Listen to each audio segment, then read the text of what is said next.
Hello everyone, welcome back to our channel. ఈరోజు మన వీడియోలో బీ ఫార్మ్స్ గురించి తెలుసుకుందాం. ఆల్రెడీ నేను ఈ బీ ఫార్మ్స్ గురించి 30 days spoken English class day 2లో ఎక్స్ప్లెయిన్ చేశాను. అందులో be forms, have forms, do forms వీటిని గురించి క్లియర్గా ఎక్స్ప్లెయిన్ చేశాను. మీరు ఆ వీడియో చూడకపోతే తప్పకుండా చూడండి. ఆ వీడియో లింక్ ఈ డిస్క్రిప్షన్లో ఇస్తాను. ఈ బీ ఫార్మ్స్ ఏంటంటే స్థితిని తెలియజేస్తాయి. అంటే బీ ఫార్మ్స్ ఉండుట అనే మీనింగ్ వస్తుంది. ఆ స్థితి అంటే జరిగిపోయిందా, లేకపోతే జరుగుతుందా, జరగవలసి ఉందా అనే దాన్ని తెలియజేస్తాయి ఈ బీ ఫార్మ్స్. ఈ బీ ఫార్మ్స్ అనేవి చాలా చాలా ఇంపార్టెంట్. వాటిని ఎప్పుడు, ఎక్కడ, ఎలా యూజ్ చేయాలి అనేది తెలుసుకోవడం మనకి చాలా ఇంపార్టెంట్. కాబట్టి ఈ బీ ఫార్మ్స్ గురించి మనం డీటెయిల్డ్గా ఈ క్లాస్లో తెలుసుకుందాం. అలాగే మన సంభాషణ ఎప్పుడు కూడా 3 రకాలుగా ఉంటుంది. అంటే అది క్వశ్చన్ రూపంలో ఉంటుంది, ఆన్సర్ రూపంలో ఉంటుంది. Answer 2 types, positive answer, negative answer. ఇలా మన సంభాషణ 3 రకాలుగా ఉంటుంది. దీన్నే మనం positive sentences, negative sentences, interrogative sentences. Already నేను ప్రతి క్లాస్లో ఏమైనా సరే గ్రామర్ గురించి ఎక్స్ప్లెయిన్ చేసినప్పుడు ఈ 3 కేటగిరీస్కి సంబంధించిన ఎగ్జాంపుల్స్తో మీకు ఎక్స్ప్లెయిన్ చేస్తూ ఉంటాను. కాబట్టి మీకు మోస్ట్లీ తెలిసే ఉంటుంది. నెగిటివ్ అంటే వ్యతిరేకంగా చెప్పడం, పాజిటివ్ అంటే స్టేట్మెంట్, ఇంట్రాగేటివ్ సెంటెన్సెస్ అంటే క్వశ్చన్. మన సంభాషణలో ఈ 3 టైప్స్ తప్పకుండా ఉంటాయి. వీటినే మనం బీ ఫార్మ్స్ అంటాం. ప్రజెంట్లో యామ్, ఈజ్, ఆర్, పాస్ట్లో వాజ్, వర్, ఫ్యూచర్లో షాల్ బి, విల్ బి. మరి వీటిని ఏ సబ్జెక్ట్స్కి ఏ బీ ఫార్మ్ యూజ్ చేస్తారు, అలాగే ప్రజెంట్లో, పాస్ట్లో, ఫ్యూచర్లో ఎలా యూజ్ చేస్తారు అనేది తెలుసుకుందాం. మనం ఈ బీ ఫార్మ్స్ని ప్రజెంట్లో, పాస్ట్లో, ఫ్యూచర్లో ఎలా యూజ్ చేయాలి, అలాగే ఏ సబ్జెక్ట్కి ఏ బీ ఫార్మ్ యూజ్ చేయాలి అనేది తప్పకుండా తెలుసుకోవాలి. ఓకే, ఇక్కడ మీకు కనిపిస్తున్నాయి కదా, ఇవి మన 7 సబ్జెక్ట్స్. మనకున్న 7 సబ్జెక్ట్స్. ఈ 7 సబ్జెక్ట్స్కి ప్రజెంట్ టెన్స్లో ఏ బీ ఫార్మ్స్ యూజ్ చేయాలో చూద్దాం. ఓకే, ఫస్ట్ చూడండి, ఐ, వి. ఫస్ట్ ఐ తీసుకుందాం. ఐకి యామ్, వీకి ఆర్, యు ఆర్. అక్కడ మీకు ఆల్రెడీ మొత్తం డిస్ప్లే అవుతున్నాయి కదా, ఐ చూడండి. ఇప్పుడు వీటిని యూజ్ చేసి మనం సెంటెన్సెస్ ఎలా ఫ్రేమ్ చేయాలో చూద్దాం. First I am teaching now. నేను ఇప్పుడు టీచింగ్ చేస్తున్నాను.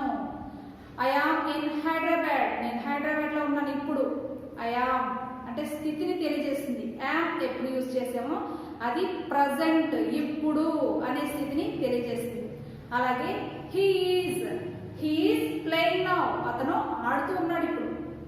హీ ఈజ్ అంటే ఇక్కడ ప్రజెంట్, ఇప్పుడు. He is in Hyderabad. అతను ఇప్పుడు హైదరాబాద్లో ఉన్నాడు. అలా స్థితిని తెలియజేస్తుంది.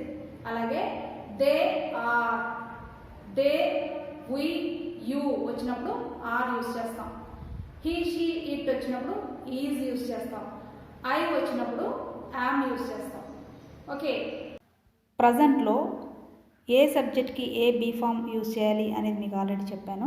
ఇప్పుడు సెంటెన్సెస్ చూద్దాం. ఐఎమ్ హ్యాపీ అంటే ఇప్పుడు ప్రజెంట్ అని మీనింగ్.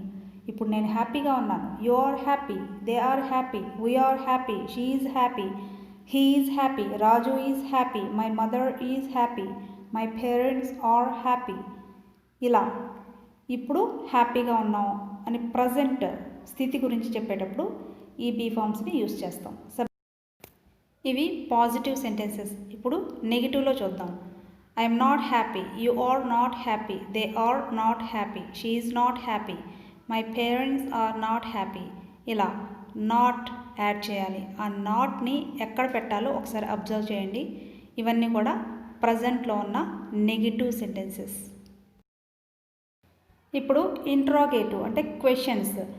ఏమి లేదండి, చాలా ఈజీ. బీ ఫార్మ్ స్టార్టింగ్లో రాయాలి, తర్వాత సబ్జెక్ట్ రాయాలి. Am I happy now, are you happy now, is she happy now, are they happy now, is your sister happy. అలా మరికొన్ని ఎగ్జాంపుల్స్ చూద్దాం. I am in Delhi. నేను ఇప్పుడు ఢిల్లీలో ఉన్నాను. You are in Delhi, they are in Delhi, he is in Delhi, my parents are in Delhi, my friend is in Delhi, she is in Delhi. ఇలా మనం ఇప్పుడు ఉన్నాము అని చెప్పడానికి ఇలా యూస్ చేస్తాం. ఇప్పుడు నెగిటివ్లో చూద్దాం. సబ్జెక్ట్ తర్వాత బీ ఫామ్ తర్వాత నాట్ తర్వాత రెస్ట్ ఆఫ్ ద సెంటెన్స్. ఈ పద్ధతిలో మనం నెగిటివ్ సెంటెన్సెస్ని ఫ్రేమ్ చేస్తాం. I'm not in Delhi, you are not in Delhi, they are not in Delhi, he is not in Delhi. ఇలా అతను ఢిల్లీలో లేడు, మేము లేము, అతను లేడు, ఆమె లేదు అని చెప్పడం. ఇవి questions, interrogative. Am I in Delhi, నేను ఢిల్లీలో ఉన్నానా? ఆర్ యూ ఇన్ ఢిల్లీ, నువ్వు ఢిల్లీలో ఉన్నావా? ఆర్ దే ఇన్ ఢిల్లీ, వారు ఢిల్లీలో ఉన్నారా? ఈజ్ హీ ఇన్ ఢిల్లీ, అతను ఢిల్లీలో ఉన్నాడా? ఇలా స్టార్టింగ్లో బీ ఫామ్, తర్వాత సబ్జెక్ట్, తర్వాత rest of the sentence. Okay, ప్రజెంట్లో బీ ఫామ్స్ని ఎలా యూజ్ చేయాలి అనేది తెలుసుకున్నారు కదా. ఇప్పుడు పాస్ట్లో, జరిగిపోయిన కాలంలో, for example he was teaching at this time yesterday, నిన్న ఈ టైంకి అతను టీచింగ్ చేస్తూ ఉన్నాడు. He was teaching. దీని నెగిటివ్లో he was not teaching at this time yesterday, నిన్న ఈ టైంకి అతను టీచింగ్ చేస్తూ లేడు. Was he teaching at this time yesterday, నిన్న ఈ టైంకి అతను టీచింగ్ చేస్తూ ఉన్నాడా? ఇది ఇంట్రాగేటివ్. ఇలా మనం పాస్ట్ టెన్స్లో, ఇప్పుడు నేను చెప్పింది ఒక హీ అనే సబ్జెక్ట్కి ఇలా చెప్పాను. మిగతా 6 సబ్జెక్ట్స్కి ఏ బీ ఫామ్ యూజ్ చేయాలి, ఎలా యూజ్ చేయాలి అనేది నేర్చుకున్నాం. ఇప్పుడు పాస్ట్లో ఏ సబ్జెక్ట్కి ఏ బీ ఫామ్ వస్తుందో చూడండి. ఐ, హీ, షీ, ఇట్కి వాజ్ వస్తుంది. యూ, దే, వీకి వర్ వస్తుంది. I was, he was, she was, it was. You were, they were, we were. ఇప్పుడు పాస్ట్ బీ ఫామ్స్ని యూజ్ చేసి పాజిటివ్ సెంటెన్సెస్ ఎలా ఫ్రేమ్ చేయాలో చూద్దాం. ఐ వాజ్ హ్యాపీ ఎస్టర్డే, నేను నిన్న హ్యాపీగా ఉన్నాను. అలాగే అన్ని సబ్జెక్ట్స్కి he was happy yesterday, you were happy yesterday, they were happy yesterday, my mother was happy yesterday. ఇలా ఇవన్నీ కూడా పాజిటివ్ సెంటెన్సెస్. ఇప్పుడు negative sentences. I was not happy yesterday, నేను నిన్న హ్యాపీగా లేను. అలాగే అన్ని సబ్జెక్ట్స్కి he was not happy, you were not happy, they were not happy. వారు ఆనందంగా లేరు, అతను ఆనందంగా లేడు. నిన్న అంటే ఇది జరిగిపోయింది, ఎస్టర్డే. ఇంట్రాగేటివ్ సెంటెన్సెస్ పాస్ట్లో చూడండి. వాజ్ ఐ హ్యాపీ ఎస్టర్డే, నిన్న నేను హ్యాపీగా ఉన్నానా అంటే మనల్ని మనం క్వశ్చన్ వేసుకోము, ఒకవేళ వేసుకుంటే అలా వస్తుంది. వర్ యూ హ్యాపీ ఎస్టర్డే, నిన్న నువ్వు హ్యాపీగా ఉన్నావా? Was she happy yesterday, were they happy yesterday, was your sister happy yesterday. ఇలా వారు ఉన్నారా, తను ఉందా హ్యాపీగా అని. పాస్ట్ టెన్స్లో ఏ సబ్జెక్ట్కి ఏ బీ ఫామ్ యూజ్ చేయాలి అనేది క్లియర్గా తెలుసుకున్నారు కదా. ఇప్పుడు ఫ్యూచర్లో అంటే భవిష్యత్తులో జరగబోయే పనులకు సంబంధించి ఏ బీ ఫామ్ యూజ్ చేయాలి, ఎలా యూజ్ చేయాలి, ఏ సబ్జెక్ట్కి ఏ బీ ఫామ్ యూజ్ చేయాలి, ఇందులో పాజిటివ్, నెగిటివ్, ఇంట్రాగేటివ్ సెంటెన్సెస్ ఎలా ఫ్రేమ్ చేయాలి అనేది ఇప్పుడు నేర్చుకుందాం. ఇప్పుడు ఫ్యూచర్ బీ ఫామ్స్ చూద్దాం. ఐ, వీ సబ్జెక్ట్స్కి shall be, you, they, he, she, ఇట్కి విల్ బి వస్తుంది. ఐ, వీ సబ్జెక్ట్స్ ఏంటంటే first person singular and plural. ఈ సబ్జెక్ట్స్ వచ్చేటప్పుడు షల్ బి యూజ్ చేయాలి. అది గ్రామర్ పరంగా మీరు ఏదైనా కాంపిటేటివ్ ఎగ్జామ్స్ రాసినప్పుడు, అలాగే స్టూడెంట్స్ అయితే మీ ఎగ్జామ్స్ రాసేటప్పుడు ఐ, వీ సబ్జెక్ట్స్ వచ్చినప్పుడు ఫ్యూచర్లో షల్ మాత్రమే యూజ్ చేయాలి. మామూలుగా మనం మాట్లాడేటప్పుడు వీల్ కూడా యూజ్ చేయొచ్చు, విల్ బి యూజ్ చేయొచ్చు, నో ప్రాబ్లం. ఇప్పుడు ఫ్యూచర్లో బీ ఫామ్స్ యూజ్ చేసి సెంటెన్సెస్ చూద్దాం. I shall be in Delhi tomorrow, రేపు నేను ఢిల్లీలో ఉంటాను. I shall be, we shall be, remaining all సబ్జెక్ట్స్కి విల్ బి వస్తుంది. He will be, they will be, we shall be, వారు ఢిల్లీలో ఉంటారు, అతను ఢిల్లీలో ఉంటాడు, నేను ఢిల్లీలో ఉంటాను. రేపు అంటే జరగబోయే పని. ఇప్పుడు నెగిటివ్ సెంటెన్సెస్ చూద్దాం. I shall not be in Delhi tomorrow, రేపు నేను ఢిల్లీలో ఉండను. ఇక్కడ చూడండి, షల్ బీ మధ్యలో నాట్ పెట్టాలి, విల్ బీ మధ్యలో నాట్ పెట్టాలి. He will not be, they will not be, we shall not be. మేము రేపు ఢిల్లీలో ఉండము, వారు ఉండరు, అతను ఉండడు. ఇలా నెగిటివ్లో చెప్పడం.